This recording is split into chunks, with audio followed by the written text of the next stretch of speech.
ஆரோக்கியமாவும் ஸ்வீட்டாவும் தீபாவளி பலகாரம் பண்ணலாம் வாங்க. ஹலோ ஃப்ரெண்ட்ஸ், இந்த தீபாவளிக்கு பஞ்சு மாதிரி இருக்க இந்த ராகி குழி பணியாரம் செஞ்சு கொடுங்க, எல்லாருக்கும் ரொம்ப பிடிக்கும். பணியாரம் ரெடி பண்றதுக்கு கருப்பட்டி 1.5 கப் எடுத்திருக்கேன். 3 அளவுக்கு தண்ணி ஊற்றி கருப்பட்டியை கரைச்சி எடுத்துக்கோங்க. 2 ஸ்பூன் ரவை, வாழைப்பழம், ஏலக்காய் எல்லாமே எடுத்து வச்சுட்டு முளைக்கட்டின ராகி மாவு வீட்லயே அரைச்சி எடுத்து வச்சிருக்கேன். கடையில வாங்குறத விட இந்த மாதிரி நீங்க அரைச்சி எடுத்து வச்சிட்டீங்கன்னா அடிக்கடி செய்யறதுக்கு ஈஸியா இருக்கும். நான் 2 கப் ராகி மாவுக்கு 3 வாழைப்பழம் சேர்த்திருக்கேன். இது சின்னதா தான் இருக்கு, பெருசா இருந்தா 2 சேர்த்துக்குங்க. இதை நல்லா கரண்டிலேயே மசிச்சு விடுங்க, ரொம்ப பேஸ்ட் மாதிரி அரைக்கணும்னு இல்லை. இது கூட 2 ஸ்பூன் ரவை சேர்த்துட்டு நம்ம எடுத்து வச்சிருந்த 2 கப் ராகி மாவையும் சேர்த்துக்கோங்க. தேங்காவை இந்த மாதிரி பொடி பொடியா சின்ன சின்ன பீஸா கட் பண்ணிட்டு நெய்ல வதக்கி எடுத்து வச்சுக்கோங்க.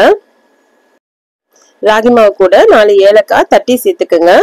இது கூட நம்ம கரைச்சி வச்சிருந்த கருப்பட்டி பாகை சேர்த்துக்குங்க. நம்ம வாழைப்பழம் சேர்த்துருக்கனால ஏற்கனவே ஸ்வீட்டா தான் இருக்கும், அதுக்கேற்ற மாதிரி ஸ்வீட் கொஞ்சம் கம்மியா சேர்த்துக்கலாம். இந்த அளவுக்கு ரொம்ப தண்ணியாவும் இல்லாம கெட்டியாவும் இல்லாம ஒரு திக்கான பதத்துக்கு சேர்த்துட்டு கொஞ்சமா சோடா உப்பும் நெய்ல வதக்கி வச்சிருந்த தேங்காவையும் சேர்த்துக்குங்க. எல்லாத்தையும் கலந்து விட்டுட்டு ஒரு 5 நிமிஷம் மூடி வச்சிருங்க. அதுக்குள்ள பணியாரக்கல் சூடாகட்டும். நம்ம அடுப்புல வச்சுட்டு அதுல எண்ணெய் ஊத்தி லேசா சூடானதும் நம்ம ரெடி பண்ணி வச்சிருந்த பணியார மாவை ஒவ்வொரு குழியிலையும் ஊத்திக்குங்க. எண்ணெய்க்கு பதிலா நீங்க நெய் சேர்த்துட்டும் பணியாரம் ஊத்திக்கோங்க, ரொம்ப நல்லது. மிதமான தீ வச்சுட்டு பணியாரத்தை எல்லாத்தையும் இந்த மாதிரி திருப்பி விடுங்க.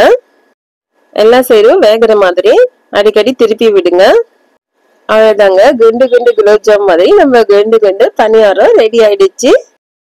இதை நான் சாக்லேட் பணியாரம்னு சொல்லிதான் எங்க குழந்தைங்களுக்கு கொடுக்குறேன். அவங்களும் இது பேரு எப்பயுமே சாக்லேட் பணியாரம் தான் கேட்பாங்க, கருப்பட்டி சேர்த்து செய்யறதுனால. இந்த ராகி பணியாரம் குழந்தைங்கள்ல இருந்து பெரியவங்க வரைக்கும் எல்லாருமே சாப்பிடலாம். உள்ள பாருங்க எவ்வளவு சாஃப்டா இருக்குன்னு. குழந்தைங்க விளையாண்டு இருக்கும் போதோ இல்ல ஏதாவது டிவி பார்த்துட்டு இருக்கும் போதோ இதை எடுத்துட்டு போய் கொடுத்தீங்கன்னா எவ்வளவு சாப்பிட்றாங்கன்னே தெரியாது. இந்த தீபாவளிக்கு நீங்களும் இந்த ராகி பணியாரம் செஞ்சு பாருங்க. இந்த வீடியோ பிடிச்சிருந்ததுன்னா லைக் பண்ணுங்க, சப்ஸ்கிரைப் பண்ணுங்க. தேங்க்யூ.